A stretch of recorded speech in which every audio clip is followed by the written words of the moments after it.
So there's a grocery store manager, and he's looking out across the produce section, and he sees a woman who's kind of rummaging through the produce. And she looks confused. She's looking for something. So being helpful, he goes over and says, ma'am, is there something I can help you with? And she says, yes. I'm looking for the fresh broccoli. And he says, oh, I'm sorry, ma'am. The truck didn't come this morning with the fresh broccoli on it, and we've been told that it'll be here tomorrow morning. I'm very sorry for the inconvenience, but if you come back tomorrow morning, we'll have your fresh broccoli. And she says, oh, okay. So she leaves. Well, about 20 minutes later, he looks out again, and the same woman is still there, but she's in a different part of the produce section, and she's kind of rummaging through things. So he goes over a little confused, says, ma'am, is there something I can help you with? And she says, yes. I'm looking for the fresh broccoli.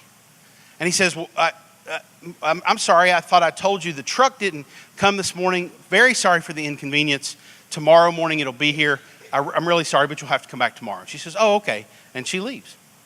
Another half hour goes by. He looks out again. Same woman, another part of the produce section, rummaging through stuff.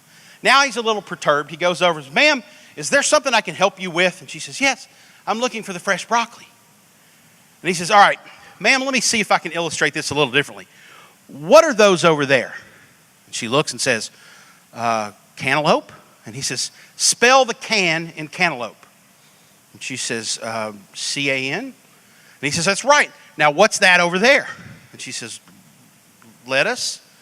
Spell the let in lettuce. L-E-T? That's right.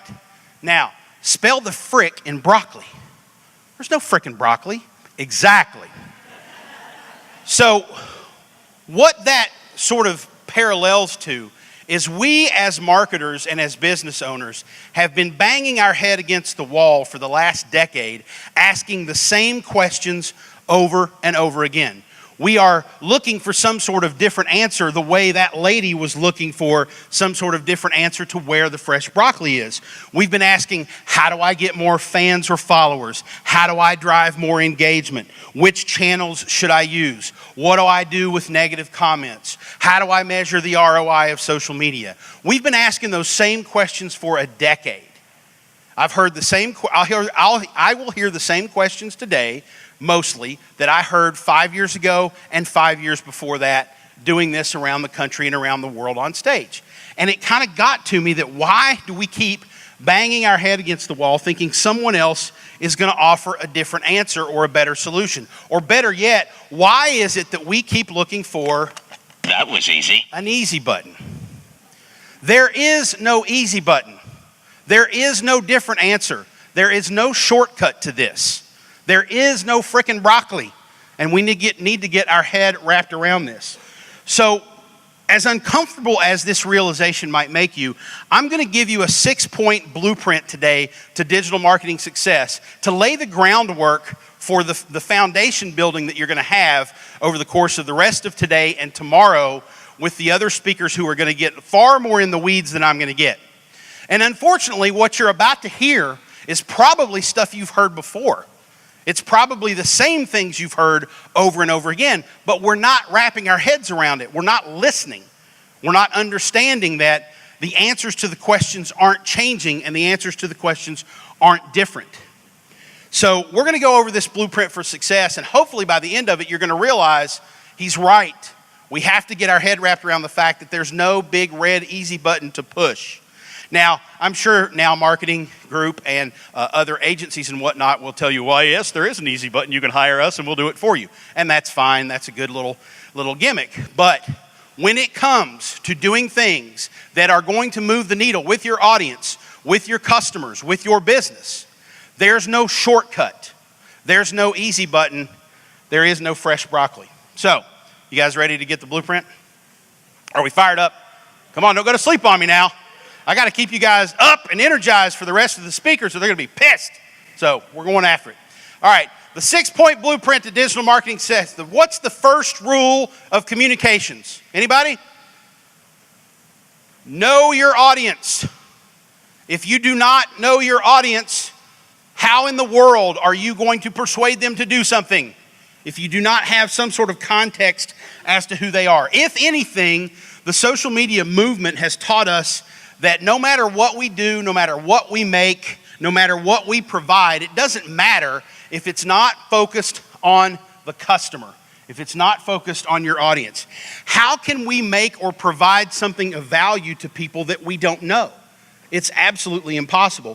From really dialing in on your target customer, doing focus groups and research to understand the ins and outs of their lives, who will buy your product, to listening to feedback from your current customers, all the way to monitoring online conversations, or even going a step further and mining online conversations for research, which is what I do in my day job. And I'm not talking about just the people who mention you on Twitter or just the people who post on your Facebook page. I'm talking about the overall general conversation. You are dead in the water if you do not listen, if you do not focus, if you do not segment, and if you do not build your messaging around relevance. The relevance bullseye tells us that if we send the right message to the right audience at the right time and in the right location, we have optimal marketing. We have a much better chance of converting that customer, of persuading them to do what we want them to do or think what we want them to think. If you do not listen to your customers, if you do not understand them, if you do not send a relevant message to the right audience at the right time, the right location, then what are you doing? You're spraying and praying. And guess what else you're doing when you spray and pray? You're spraying and praying away your money. You're not efficient and you're not effective with your dollars. Guess what that means? You're going to go broke. You're going to go out of business, or if you work for someone else, you're going to lose your job. So we need to be better and hyper-focused on relevance, and the only way we can do that is if we know our audience. Knowing your audience means a handful of things, and these slides are shareable. We'll get them to you. You don't have to write all this stuff down if you don't want to. First of all, you clearly understand and know who your product or service is for when you know your audience. You know where and how and with whom that customer lives, works, eats, sleeps, breathes, hangs out, passes their time, passes gas, passes out. You know everything about them. Everything. You listen to what they say, what they think, what they do, what they think of your product, your service, your competitors, your industry, the world in general. You know them like they're your best friend because your job is to serve them, and you need to know them that well. You know who influences them and how, or even whether or not you can use those influencers to also influence them. And once that prospect becomes a customer, perhaps the most important role that you have is serving them like their business is the only business you need to survive. And that is a representative output of knowing your audience. Are these prohibitive? Are they hard? Sometimes. Sometimes they are. But if you don't know your audience, if you don't focus on knowing your audience, you are absolutely dead in the water. So that's blueprint point number 1, know your audience. Now, our second principle to successful digital marketing is probably going to upset a lot of you in the room because this is a social media week event. If you're in this room, you're probably a social media enthusiast. So this might upset you. Search is your number 1 priority. Search, not social, search. Social is great. Content is awesome. Engagement is fabulous. Search is imperative. Why? Because these people are actively seeking a solution to a problem. They are actively seeking answers to a question. They are raising their hand and saying, I could be talked into buying that. This is the low-hanging fruit. These are people who are looking for you, or at least someone like you who provides that. To reach a search audience, you can, but you don't necessarily have to research, spray and pray, target segment. What you have to do is rank well in search for keywords or keyword terms that people use when they are looking for those solutions. And in order to do that, now ranking well in search can be hard. It can be time consuming and it can potentially be costly if you want to rank well organically, right? So not the advertisements, the organic results. If you want to put some money into the advertisements, you can rank well there, and those search ads do get clicks. Pay-per-click is a huge industry and it actually works. But if you rank well or want to rank well from a paid perspective, it's pretty easy, it's pretty quick, but it's pretty costly as well. It can cost you a lot of money depending upon what you're going after. So please think about this very hard when you're trying to decide how you're going to prioritize, how you attack different websites, what your strategy is going to be. Think about the behavior of the user on the site in question. How do people behave when they go to a search engine? They use Google or Yahoo or Bing because, again, they are actively searching for an answer to a question or a solution to a problem. They are in active buying mode. How do people behave when they go to social networks, when they go to Facebook, when they go to Instagram, when they go to Twitter? Just real quickly, if you are over the age of 40, why do you use Facebook? Anybody? Pictures of kids and grandkids, right? You go to see pictures of your kids, pictures of your grandkids. That's why the consumer uses Facebook. I should have been more clear. If you're over the age of 40, you probably go there to see pictures of kids or grandkids, check in with your friends. If you're under the age of 40, from a personal perspective, why do you use Facebook? Stalk your ex, right? That's what we do. That's why I joined. It was years ago. That's over with. Anyway, TMI. Here we go. But the point is you're not in active buying mode. You're not even in passive buying mode. You're in inactive buying mode. You're not there to shop. You don't have your credit card out. You're not ready to make a purchase. You're not trying to make a purchase decision. Now, there's an opportunity for brands to be in the mindset of those people in social media, which is why we as brands are playing there. But at the same time, you've got to think about the consumer behavior. They're not there to buy anything. They are in inactive buying mode. So, using social media is like selling ice cream in the middle of winter. People will come in and buy a few things, but that's not really the prime reason or the prime season for the taking. Using search engine optimization is like selling ice cream between May and September, which means if you don't focus on using SEO, search engine optimization, if you shut your ice cream store down between May and September, you know what that means. You're stupid. So, we have to focus on SEO. Search is your number one priority. Now, here's where I might win a few of you social media enthusiasts back a little bit, because while search is our number one priority, social media and public relations converge to support search. So active social media presences, good public relations and media outreach help you rank better. Organic search engine rankings, the meat of where you can get your traffic from search, have always been impacted by the number of inbound links coming to your site or page. So other people linking back to you. And guess what? Links from social media sites count too. Now there was some news out of Google a couple years ago that they're saying, well, we don't necessarily count links from social media sites. I'm going to call bullshit on them right now. I've called bullshit on them for 2 years about this, because one of the key factors in the Google search algorithms is website traffic. They know how many people are coming to your website. They know how many people are coming to your website through their own links, and there are ways to measure that through ISP data, so on and so forth. If you post a link on social media, maybe Google doesn't count the fact that someone clicked on that link, but they are counting the fact that the traffic's going to your website. So it may not be a direct impact on the Google algorithm, but social media does count. And they've come out in the last year or so and said, yeah, there are social signals that absolutely count and rank well in search. And certainly, if you have a smaller brand, once you have a Facebook page that's pretty active and you type in your brand name, your website usually ranks number 1, your Facebook page usually ranks number 2. So it does help, it does affect search engine rankings.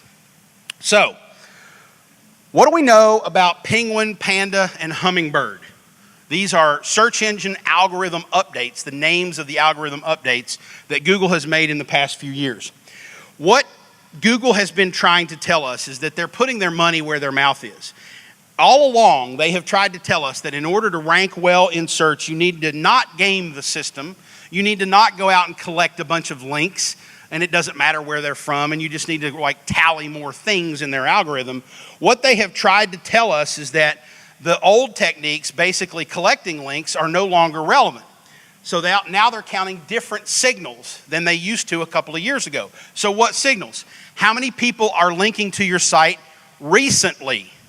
That's another area where social media comes in. How many sites do we know to be credible? High trafficked, well-respected media sites, sites that also rank well for that particular search engine or search keyword phrase. How many of those sites are also linking to that content is important to them. If it's a business, how many people or how well do people rate or rank that business on the review sites that are relevant to that particular industry? Google looks at those as well. So if all things are equal and you have better reviews than your competition, you're going to rank better than your competition in search engines. For the purposes of search engine optimization, what we as marketers need to come to terms with is that Google for years has been trying to tell us one simple truth, and that is in order to rank well in search, you need to be an awesome company that produces an awesome product or service that produces an awesome reaction in your audience, so much though that they want to turn and tell people how awesome you are. In order to rank well in search, you need to deserve it. And if you deserve it, the social media signals, the public relations that you do to make sure the media is aware of what you're doing, or the earned media that you have because the media wants to cover you, not that you pitch them on something, those things are going to help elevate your search engine rankings. And remember, search is our number one priority. Social and PR support that. So how can you feed metrics to Google and make them aware of how much you deserve it? Well, you create great content that your audience wants to share. You create products, services, and situations and social capital that people say, hey, you've got to see this. You have to produce some sort of viral effect in what you're providing to your audience so that they will turn and tell other people, because that sends the right signals to the search engines. And how do you do that? How do you produce that? And how do you get the word out? Through really great content marketing, through really great social media marketing, through really great email marketing. That's where all these components come into play. Strategically, you want to rank well in search, and so tactically, you need to add these components to what you're doing. So, we mentioned content. That's a big piece of this. The simple truth of the matter is, in today's world, without content, you do not exist. How many people in this room remember the name Rick Moranis? Few hands, mostly older folks. Those of you who are younger, it's okay, we'll forgive you. You probably know who Rick Moranis is. Rick Moranis was a comedic actor back in the 80s and 70s, 80s, and 90s. You probably remember him from Honey, I Shrunk the Kids, or Ghostbusters, or Spaceballs. He was Dark Helmet in Spaceballs. So Rick Moranis is a very familiar face. If you don't know the name, you certainly know the actor. Now, entertainers like Rick Moranis are bad examples because their content is widely consumed and evergreen. Everybody in this room probably now realizes and remembers who Rick Moranis was. If you're under 30, you would have been about 12 or 13 years old when Moranis made his last movie, though. That was 1997. His wife passed away, and he decided to retire from acting to focus on his kids and being a family man. He's done a few performances here and there since then, but for the most part, he's retired. He's gone away. Now, think about this. It's a bad example because it's evergreen content. But imagine, if you will, that Rick Moranis retired in 1997, and the only way that his content could exist was through blogs and social networks. How relevant would Rick Moranis be today? Not at all. Not at all. Those things didn't exist back then, but even if they did, there might be some evergreen content on the internet, but it wouldn't be recent, so the search engines wouldn't notice it. And he wouldn't be actively participating in social networks and whatnot, so nobody would know who Rick Moranis was. He has the benefit of being a motion picture star and a television star, so there's evergreen content out there that we still consume. Imagine if he was a business or a brand. If he were not in the entertainment industry, no one would know who Rick Moranis is. And that's exactly what will happen to your brand if you do not participate in this stuff. If you do not create content, if you do not engage on social networks. We live in a world where search engines where people find your content, and social channels where people who like that content share that content with others. The common thread there is content. If you don't have it, you don't exist. The more content you have, the better chance you have of being discovered and existing in the minds of your consumers. The better that content is, the more exponential those chances become. So you have to become good at creating good content. Whether you are producing blog posts, shorter pieces for Facebook, Facebook Live, SlideShare decks, YouTube videos, photos on Instagram, or even radio advertisements, whatever it is that you're creating that content, if you want people to find or talk about you in today's media environment, you have to be producing content. And this is online or off. I want you to think for a minute about a business that you know that relies on word of mouth marketing alone to gain new customers. Referrals and recommendations. They don't rely on anything else. They don't do the web. They don't do social media. They don't do advertising. How well do they do? How long are their prospects to last? Probably not very. There might be one or two companies out there in the world that have such an insatiable product that they don't have to do any of that to continue to make money. But I doubt you're going to be able to find very many of them. Now, take that business and give them a flyer. Give them a radio spot. Give them 5 minutes to introduce themselves in front of a room full of people like this. Guess what? All that's content. We've been doing content forever. It's part of marketing communications. It's not something you need to be intimidated by.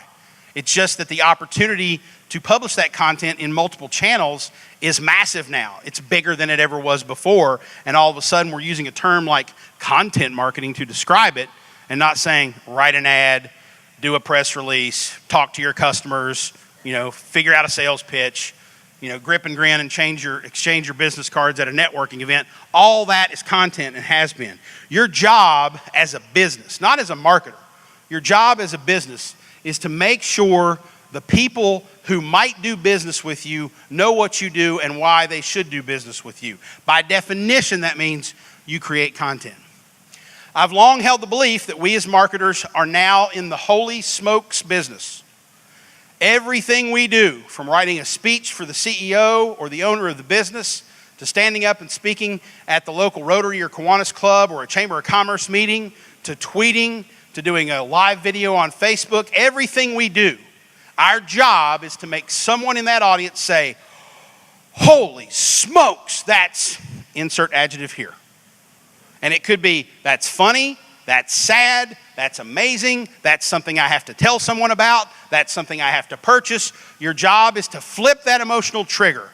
So somebody says, holy smokes, I have to take an action here. I have to do something. Even if it's just to click the like button, your job is to produce that emotional reaction. So you have to learn how to create content. Well, you don't really have to learn it because we've been doing it all these years. You know how to create content. You got to figure out how to create content on a regular basis. And then once you figure that out, you've got to figure out how to make great content. And that content can be advertisements. It can be engaging conversation pieces on social media. Great content can be how you respond to people who are either having a conversation with you randomly or complaining about something. That's content too. Your customer service people who go back and forth with folks either on the phone or on Twitter, they're producing content, and that content is helpful to your organization. Everybody's in the content business. We just have to frame it differently so that it doesn't intimidate us. All right, so that's the content piece. Now we're going to talk about measurement. For a while, I used to say, if I heard one more person at a conference say, how do you measure the ROI of social media? I was just going to quit and retire and go live off in the woods somewhere where nobody would ever bother me again. But because I heard it every conference, almost every day for several years. But when you think about it, it's a very fair question for a business person to ask. Return on investment, ROI, is an accounting equation. It's a mathematical equation. It takes how much money you made, you subtract how much money, you subtract how much money you spent, and then you divide that by how much money you made, and you get a mathematical equation. It's usually an equation or a number that it's around 1 if everything's even. So you break even, it's 1 or 100%, 1.00, right? And so when you hear people say, I had a 50% ROI, that means they made half as much money as they put into it back, which is okay, but not great. In general, you want to hit the 200, 300, 400% ROI to be optimally profitable. Depending upon your industry, it sort of changes. But ROI is a mathematical equation. But ROI is a very backward-facing question. We need to measure for the future, not the past. ROI is a backward-facing question. It's made under the assumption that what has been done is done and you can't do anything about it, that you cannot affect the numbers, and all you're left trying to do is measure what the worth of what you did was. But social media is about relationships. It's not strictly a customer acquisition channel. It's not strictly a sales channel. It can be, but if you know and believe anything about social media, you've heard over and over, and you probably believe that this is about, as Jessica says, magnet marketing. It's about relationships. It's about developing relationships with customers over time, building trust, so that when they are ready to purchase whatever it is that you sell, you are someone that they know, like, and trust, and they will potentially purchase from you. Relationships don't end, or if you want to stay in business, they better not. So this isn't something that we can just do looking backward. I've never cared as much about what we did in the past as about what we're going to do in the future. If you measure while looking back, you're not using measurements for the right reasons. Measurements are about informing, not performing. But to look at measurement from the other direction, to look at it facing forward, what we're going to do, how we're going to perform in the future because we're informed by the past, that takes some planning. You have to plan to measure. How do we do that? Well, we think about the overall goals for our organization, for our communications efforts, our marketing efforts, and we work backwards from those goals. What do we need to accomplish in order to make sure that those goals happen? And this isn't about social media. This isn't necessarily about marketing. This is about business. There are generally two types of marketing, though. Let's talk about them real quick. There's brand marketing, and then there's direct response marketing. Direct response is, here is a message that is written and constructed and presented to make people click, convert, visit, buy, and I'm focused on a direct response in terms of revenue, clicks, downloads, etc. The other, which is brand marketing, is where you're trying to lay the foundation, build that relationship, so that when the direct response opportunity is out there, the audience is more likely to convert. And good brand marketing is to motivate people to take better action when you have that direct response thing out there. So why is it, if this is the case, why is it then in public relations or social media or even advertising campaigns where the goal is brand awareness, is brand marketing, why is it that we have people say, how much money did we make? That wasn't the goal. Those folks, the people who are constantly asking the ROI question in relation to brand awareness and brand marketing, are not thinking about what's our goal and how are we going to achieve it. They're focused on the bottom line and ignoring the rest of the effort and the rest of the strategy. What we've got to do is we've got to start talking about our goals. If the goal was making money, if that was the only goal or the primary goal, then fine, measure that. But stop trying to accomplish brand marketing, improving customer service scores, gaining insights from your customers. Stop trying to do that and asking what we made back in terms of revenue, because that wasn't the goal. And don't just ask if you did it. Don't just ask, did we create more awareness? Did we sell more things? Ask what you need to do in order to do it bigger, better, and more. Use metrics to optimize, not just report. Measurement is an exercise in figuring out where you want to go, not an exercise in figuring out where you've been. And if we change that perspective, we start to measure differently, we start to think differently, and we start to have a much better result when we start thinking, what did we get out of it? Which is actually a better question than what is the ROI, because you can get more than money out of your marketing efforts. All right, so that's my spiel on measurement. Now, the final piece of this blueprint is going to sting. It's going to hurt a little bit because people come to conferences, people read books, people read blogs, people subscribe and download and listen to podcasts. People do what you're doing today more often than not in our society these days, especially in this industry these days, because they're looking for something that's going to make things That was easy. easy. You're looking for something that's going to make things easy. So the last piece of the entire blueprint is there is no easy button. That is incredibly important for you to remember. It's incredibly important for you to understand. If I could go back in time and prevent any campaign from happening in the history of marketing, it would be this one from Staples, right? And it's not really the campaign though that bothers me. It's actually, the easy button syndrome is actually human nature. We are hardwired as animals. Our species is hardwired to find the path of least resistance. That's human nature. That's how we work. But think about what happens when you take the easy way out. You don't learn as much. You don't feel like you accomplished as much. The problem you were trying to solve most likely will rear its ugly head again someday, and you'll have to deal with it again. So think about it. And think about it not just in terms of business. What happens when you take the easy way out of relationship problems? You create more problems, right? It clutters up your life. What happens when you take the easy way out of dieting and exercising? Like I have, obviously, dozens of times. When you take the easy way out of dieting and exercising, you put the weight right back on, right? Every single person who knows anything about good health will tell you the secret is not the easy button. It's not the diets. It's not the programs. It's not the pills. It's not the formulas. It's not the surgeries.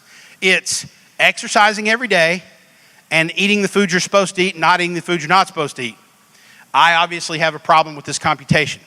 Nonetheless, that's the answer. It's not easy. It's a long haul. When you take the easy way out, you create more problems than you originally had. When you take the easy way out of parenting, what happens? You end up with zombies as kids and your relationship with them suffers.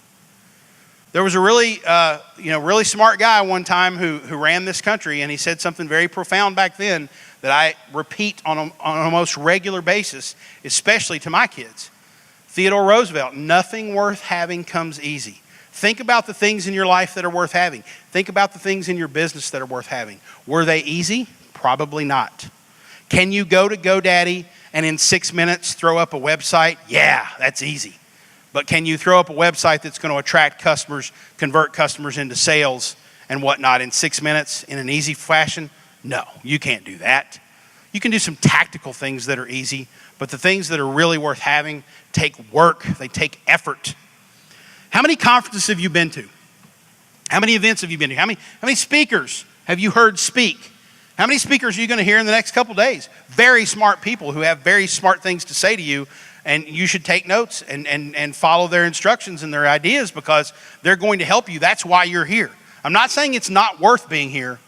I'm just asking you to think about how many speakers you've heard. How many blogs have you read? How many books have you read? How many podcasts have you listened to? Better question. How many of those speakers, how many of those books, how many of those podcasts have developed your strategy for your business? How many of them have sat up all night building a measurement spreadsheet so that you can measure things better for you? How many of them have come in before the 9 o'clock Monday morning staff meeting to fill out the metrics from the weekend so you've got something to report in your staff meeting on Monday? I know how many of them have done it for you. None. None of them have done it for you. It's not their job. It's not their role. It's yours. This is not something that you can pass off to a big red button that you can push that says, that was easy. This is something you have to roll up your sleeves and figure out how to do. The work is up to you. There is no easy button. There is no fresh broccoli. So stop looking for it. I am here today to testify in the church of the almighty like button that you know how to do this. You are smarter than any of the talking heads up here when it comes to your business. You know your audience. You know your product. You know your services. You know your messaging. We don't know any of that. We're giving you broad general advice so that you can run the ball down the field for your business. You think we're going to somehow jump into your business and hit the gas pedal. We're standing on the sidewalk. You're sitting behind the wheel of the race car. We're just waiting on you to take off. And we know you're capable of doing it, or you wouldn't be here. The fact that you're here shows that you're ready. You just need someone to poke you a little bit and say, hit the gas. You can do this. You know your business better than we do.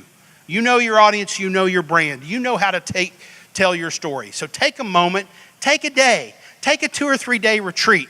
Sit down and figure out, where is it we're going to go? What's our strategy? Know your audience. What do we want our audience to do? What are we going to communicate to them to get them to do it? And how are we going to produce that? And how are we going to do it consistently so that we can move the needle on our business? And how are we going to plan to measure that we are moving that needle? That's your blueprint. You don't need more than that. That's your formula for success. If you need more than this blueprint for success, with what you are equipped with now, and certainly what you will be equipped with by the end of the day tomorrow, the only thing more you need is the confidence and wherewithal to start. And I'm here today to tell you, you have it. You have our permission. Hit the damn gas pedal. Learn a lot the next couple days. You're going to put it into good use. And tell me a year from now that you're not going to be a lot further along in your marketing, your digital marketing, your social marketing than you are now. If you pay attention, you roll up your sleeves and get the work done, I know you will. The other speakers know you will. Jessica knows you will. Everybody in this room knows you will. The only person standing in the way is you. Hit that gas pedal. Go fast. Go hard. Kick ass. Thank you, guys.